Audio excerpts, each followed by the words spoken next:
નમસ્કાર વાલા ભાઈઓ બહેનો.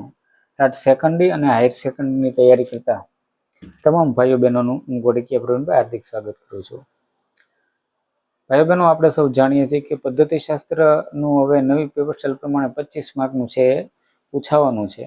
તો આ 25 માર્કમાં અગાઉ આપણે મોટા પ્રશ્નો કેવા હોય છે, એટલે કે 5 માર્કમાં જે પૂછાય એવા પ્રશ્નો, 4 માર્કના પ્રશ્નો છે આપણે જોઈ ચૂક્યા છીએ. આજે સંક્ષિપ્તમાં ઉત્તર આપો, એટલે કે એનાથી નાના પણ જે 1-2 વાક્યમાં અથવા 2-3 વાક્યમાં જે પૂછાવાના છે એમાં જો પૂછાય તો કેવા કેવા પ્રશ્ન આવી શકે તેની માહિતી આપણે આ વિડીયો દ્વારા છે આપવાની છે.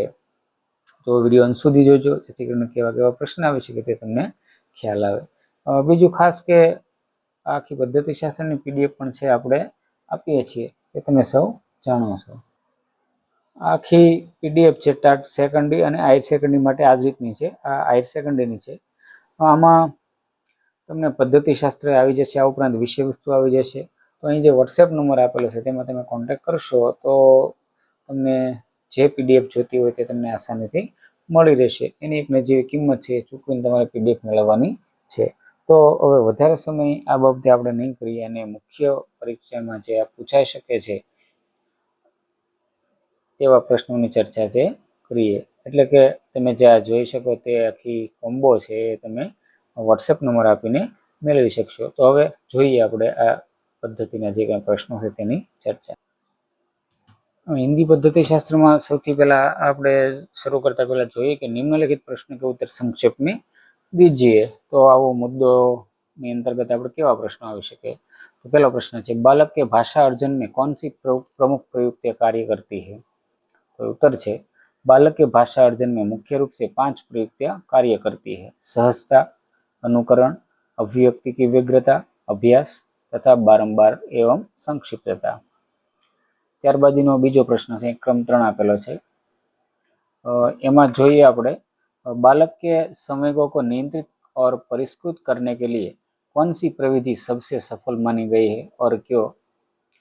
तो संवेगों पर नियंत्रण पाने के लिए रेचन प्रविधि सबसे सफल मानी गई है.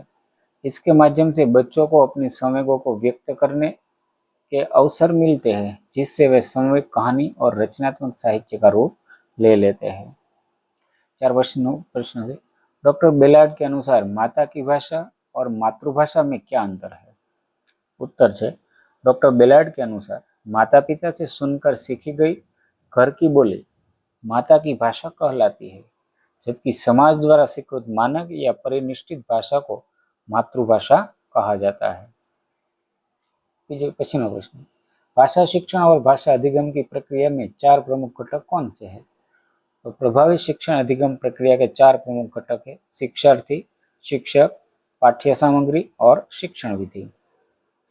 व्याकरण शिक्षण के संदर्भ में आगमन से निगमन की ओर शिक्षण सूत्र का प्रयोग कैसे किया जाता है? तो तेनो जवाब है, इस सूत्र के अनुसार शिक्षक पहले छात्रों के सामने अनेक विशिष्ट उदाहरण प्रस्तुत करता है और फिर उन उदाहरणों के विश्लेषण के आधार पर सामान्य नियम या परिभाषा का निर्धारण करवाता है.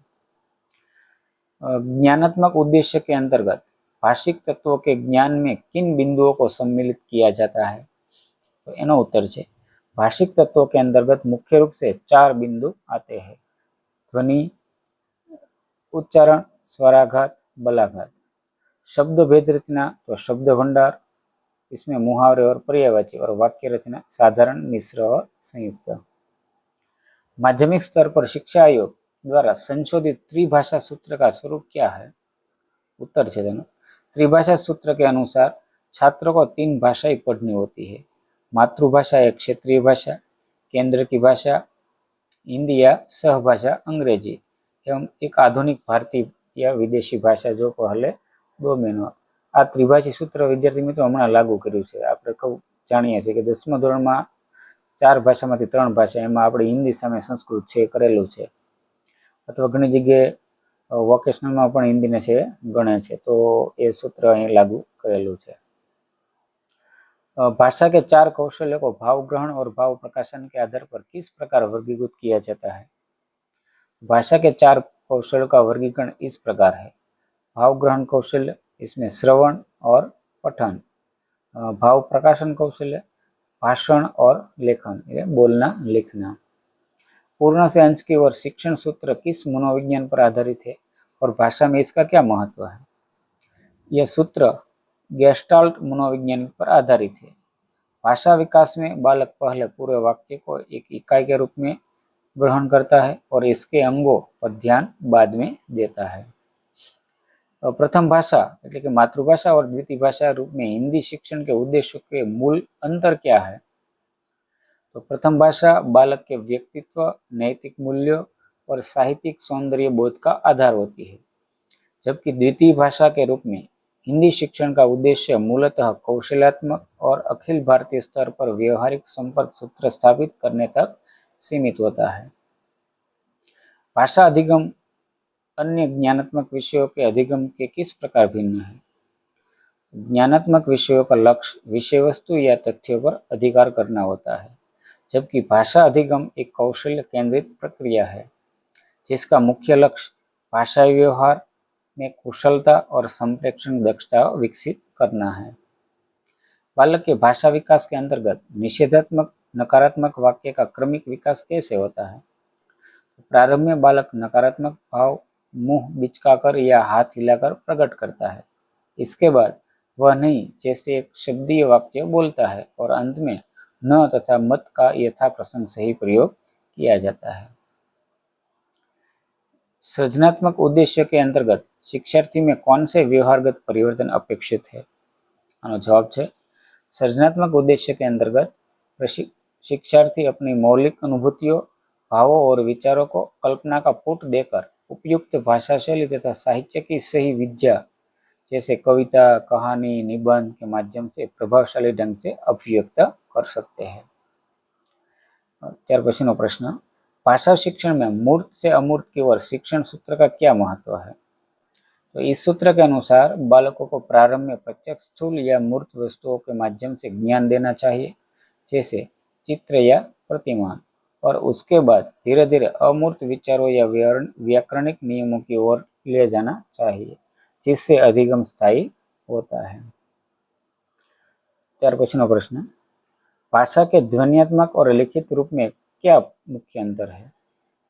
ध्वन्यात्मक रूप भाषा का मूल परिवर्तनशील और अस्थायी रूप है, जो केवल मौखिक अभिव्यक्ति तक सीमित रहता है, जबकि लिखित रूप भाषा का कृत्रिम स्थिर और स्थायी रूप है, जो ज्ञान को संचित रखने में मदद करता है। 4 पछीनो प्रश्न है, ब्लूम के वर्गीकरण के अनुसार भाषा शिक्षण के 3 प्रमुख पक्ष कौन से है? भाषा शिक्षण के 3 प्रमुख पक्ष निम्नलिखित है: ज्ञानात्मक पक्ष, भावात्मक पक्ष और क्रियात्मक पक्ष। द्वितीय भाषा के रूप में हिंदी शिक्षण की प्रत्यक्ष विधि क्या है? इस विधि में द्वितीय भाषा हिंदी सिखाते समय शिक्षार्थी की मातृभाषा का प्रयोग पूर्णतः वर्जित होता है। वस्तु और विचारों के सीधे संबंध द्वारा भाषा को सीधे उसी माध्यम से सिखाया जाता है। भाषा अर्जन और भाषा अधिगम में मूल अंतर क्या है? उत्तर જોઈએ नो, भाषा अर्जन एक सहज, स्वाभाविक और अचेतन प्रक्रिया है जो परिवेश से होती है, जबकि भाषा अधिगम एक सचेतन, नियमबद्ध और औपचारिक प्रक्रिया है जो विद्यालय या संस्थागत परिवेश में होती है। व्याकरण शिक्षण की व्यतिरेकी विधि का प्रयोग कब किया जाता है? जब हिंदी को द्वितीय भाषा के रूप में सिखाया जाता है, तब मातृभाषा और हिंदी भाषा के व्याकरणिक नियमों, ध्वनियों और वाक्य संरचनाओं की समानताओं और असमानताओं का तुलनात्मक अध्ययन कराने के लिए व्यतिरेकी विधि का प्रयोग किया जाता है। 22वां प्रश्न, श्रवण कौशल्य के विकास के लिए कौन से शिक्षण साधन सर्वाधिक उपयोगी है? श्रवण कौशल्य के विकास के लिए रेडियो, टेप रिकॉर्डर, ग्रामोफोन, भाषा प्रयोगशाला और शिक्षक का आदर्श वाचन सर्वाधिक उपयोगी साधन है। माध्यमिक स्तर पर अनुवाद विधि के क्या दोष माने गए हैं? तो अनुवाद विधि के कारण छात्र स्वतंत्र रूप से हिंदी में सोचने और अभिव्यक्त करने में असमर्थ हो जाते हैं। इससे भाषा का स्वाभाविक प्रवाह बाधित होता है और यह विधि अरुचिकर तथा तांत्रिक बन जाती है। कौशलात्मक उद्देश्य के अंतर्गत छात्रों में किन योग्यताओं का विकास अपेक्षित है? उत्तर है कौशलात्मक उद्देश्य के अंतर्गत छात्रों में शुद्ध उच्चारण के साथ बोलने, उचित गति और आरोह के साथ पढ़ने तथा शुद्ध एवं सुपाठ्य लिखने की योग्यता का विकास अपेक्षित है। 25वां प्रश्न है, भाषा शिक्षण के सुदृढ़ीकरण या पुनर्बलन का क्या सिद्धांत है? एनो जवाब है, इस सिद्धांत के अनुसार जब छात्र कोई सही भाषाई अनुक्रिया करता है तो शिक्षक द्वारा दी गई प्रशंसा, शाबाशी या पुरस्कार छात्र को उस भाषाई व्यवहार की बार बार दोहराने और स्थायी बनाने में प्रेरित करता है। तो आ रीते विद्यार्थी मित्रों आज આપણે संक्षेप में उत्तर दीजिए एवा 25 प्रश्नों सुधी माहिती छे आज આપણે મેળવી। હવે જો વિદ્યાર્થીઓની ઈચ્છા હશે તો કોમેન્ટમાં તમે લખજો, તો આપણે આના સિવાયના પણ કેટલાક આવા સંક્ષેપમાં उत्तर આપો એની છે માહિતી મેળવી, જેથી કરીને પરીક્ષામાં પણ તમે જો આવા પ્રશ્ન આવે તો તમે સારી રીતે લખી શકો એવા આશય સાથે અગાઉના વિડીયોમાં આપણે 1 થી 25 સુધીના પ્રશ્નો સંક્ષેપમાં उत्तर આપણે જોઈ ચૂક્યા છીએ। આજે આ વિડીયોમાં 26મા પ્રશ્નથી જોઈએ। અગાઉનો વિડીયો તમે ન જોયો તો આપણી ચેનલમાં છે મુકાયેલો છે, તે તમે અવશ્ય જોઈ લેજો। આમાં પ્રશ્ન છે, पठन कौशल्य के अंतर्गत स्वस्वर पाठन और मौन पाठ का मुख्य उद्देश्य क्या है? स्वस्वर पाठ का मुख्य उद्देश्य छात्रों के उच्चारण को शुद्ध करना, झिझक दूर करना और गति लय सिखाना है, जबकि मौन पाठ का मुख्य उद्देश्य कम समय में अधिक सामग्री पढ़ना और अर्थग्रहण की गति को तीव्र करना है। त्यार पछीनो प्रश्न, सरल से कठिन की ओर शिक्षण सूत्र का प्रयोग भाषा कक्षा में कैसे करना चाहिए? तो शिक्षक को पहले छात्रों के सामने सरल शब्द, परिचित विचार और सीधे वाक्य रखने चाहिए। जब छात्र उन्हें समझ ले तब धीरे धीरे कठिन शब्दों, जटिल वाक्य संरचनाओं और गूढ़ साहित्यिक विचारों की ओर बढ़ना चाहिए। भाषा वैज्ञानिक दृष्टि से बोली और भाषा में क्या अंतर है? जवाब है ना, बोली का क्षेत्र सीमित होता है और उसमें साहित्यिक रचना या व्याकरणिक परिनिष्ठता का अभाव होता है, जबकि भाषा का क्षेत्र व्यापक होता है, उसका अपना मानक व्याकरण होता है और उसमें समृद्ध साहित्य की रचना होती है। हिंदी शिक्षण में दृश्य श्रव्य सामग्री के चयन का मुख्य आधार क्या होना चाहिए? उत्तर, दृश्य श्राव्य सामग्री का चयन पाठ के शिक्षण उद्देश्यों के अनुकूल, छात्रों के मानसिक और आयु स्तर के अनुरूप तथा व्यवहारिक एवं कम खर्चीली होनी चाहिए, जो शिक्षण को सजीव बना सके। अभिव्यक्ति की व्यग्रता बालक के भाषाई विकास में किस प्रकार सहायक है?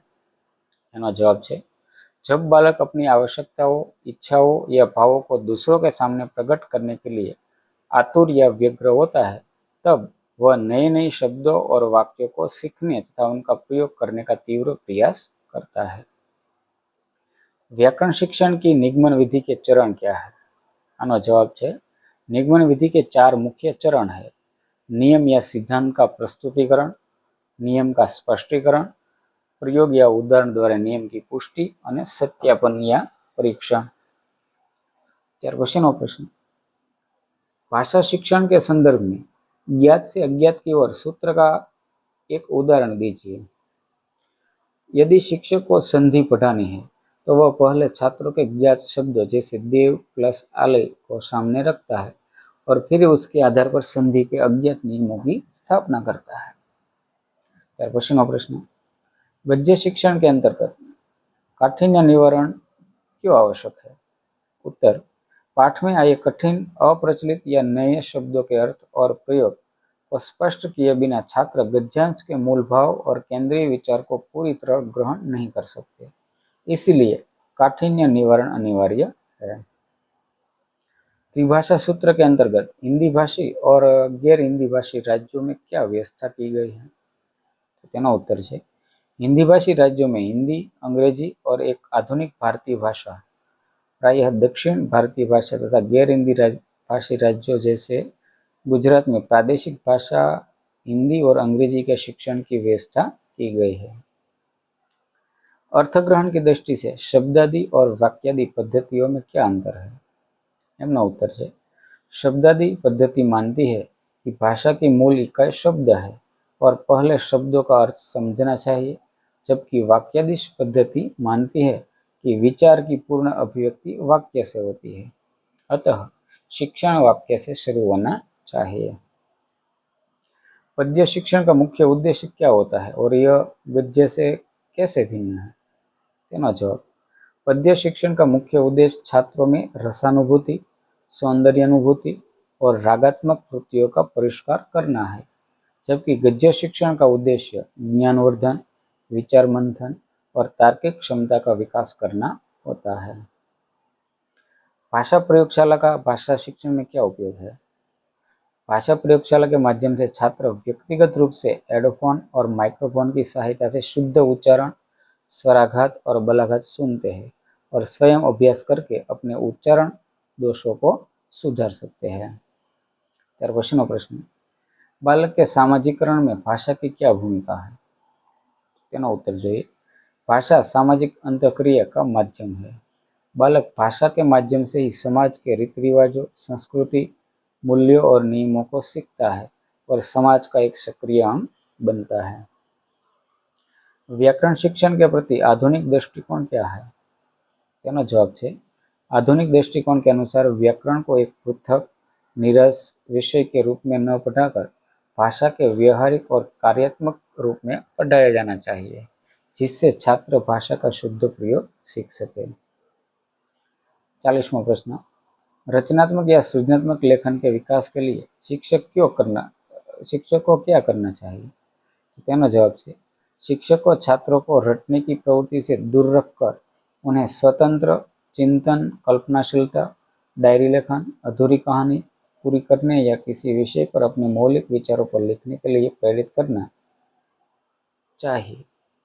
तो आ रीते आ एक नानकड़ा विडियो द्वारा पण આપણે संक्षेपમાં उत्तर આપીએ એવા પદ્ધતિશાસ્ત્રના જો પ્રશ્ન પૂછાય તો તમે સારી રીતે લખી શકો એ માટે એક નાનકડો પ્રયત્ન કરેલો છે અને પીડીએફ જોતી હોય તો પણ તમને અવશ્ય મળી જશે। હવે મળીએ નવા